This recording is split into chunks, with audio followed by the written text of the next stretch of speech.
A homeless black man returned a lost wallet, but they called him a thief. Then something unbelievable happened. The streets of Chicago were unforgiving that winter. Snow piled on the sidewalks, and the sharp wind cut through the city like a knife.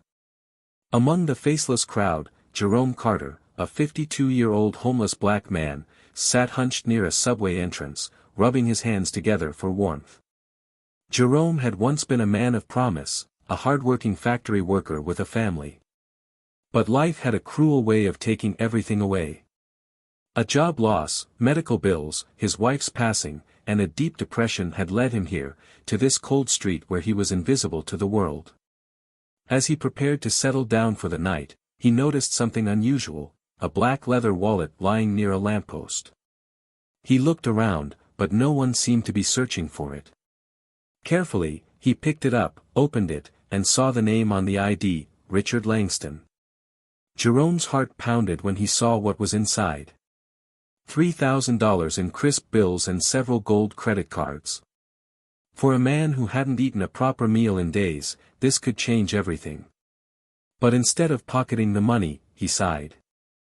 "I may have nothing, but I still got my dignity," he muttered. With a determined mind, he decided to return it. The next morning, Jerome made his way to the address on the ID.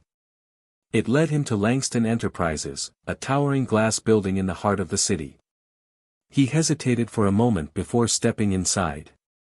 The receptionist, a young woman in a sleek black suit, eyed him suspiciously.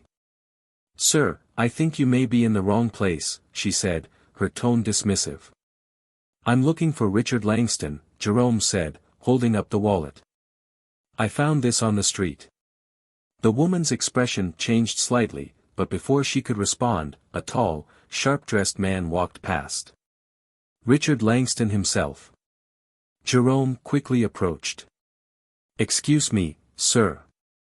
I believe this belongs to you." Richard turned, eyes narrowing at Jerome's ragged clothes.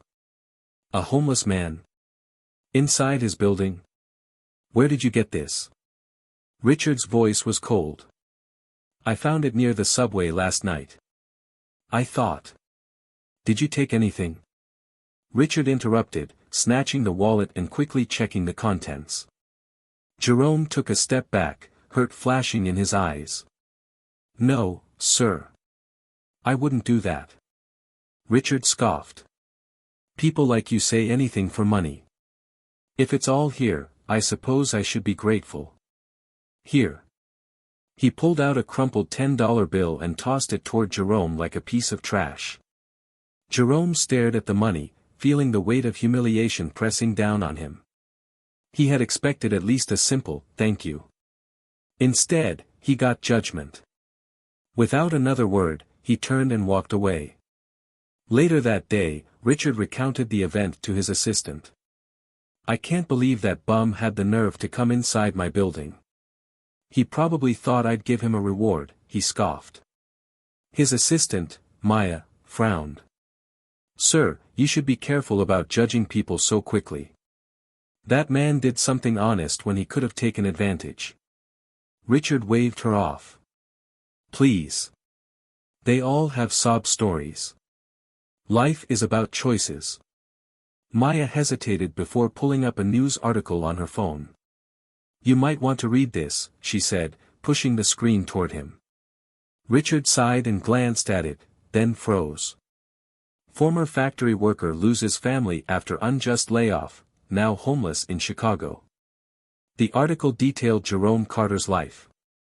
How he had worked at Crestwood Manufacturing for over 20 years until the factory shut down, leaving hundreds of workers jobless. How his wife had fallen ill, and without insurance, he had spent everything on her treatment. How she passed away, and grief had consumed him. Richard's chest tightened. Crestwood Manufacturing. That was his company. Years ago, he had approved mass layoffs to cut costs. He never thought about the people affected. And now, one of those very people had found his wallet and returned it, only to be treated like dirt. Guilt twisted inside him. "Where can I find him?" Richard asked, voice low. Maya raised an eyebrow. Are you serious? I need to make this right. That evening, Richard roamed the city streets with his driver, searching for Jerome. Finally, near an abandoned storefront, he spotted him, huddled under a thin blanket. Richard hesitated before stepping forward. Jerome? Jerome looked up, eyes wary. What do you want? Richard sighed. I owe you an apology. I was wrong about you. Jerome scoffed. Rich folks like you don't apologize to people like me. Richard shook his head. That's exactly the problem. He sat down beside him, ignoring the cold. I read about you. About what happened? I was responsible for the layoffs at Crestwood. Jerome stiffened. I made decisions without thinking about the consequences for people like you, Richard admitted.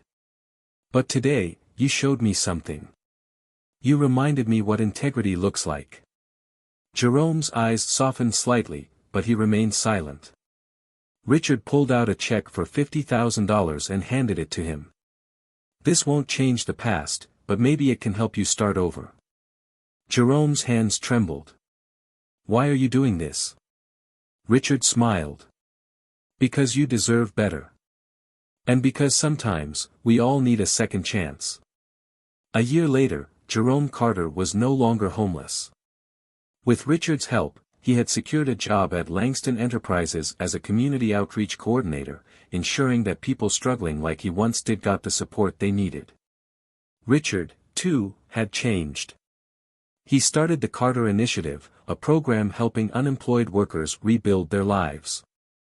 One evening, as Jerome walked into his new apartment, he paused by the mirror.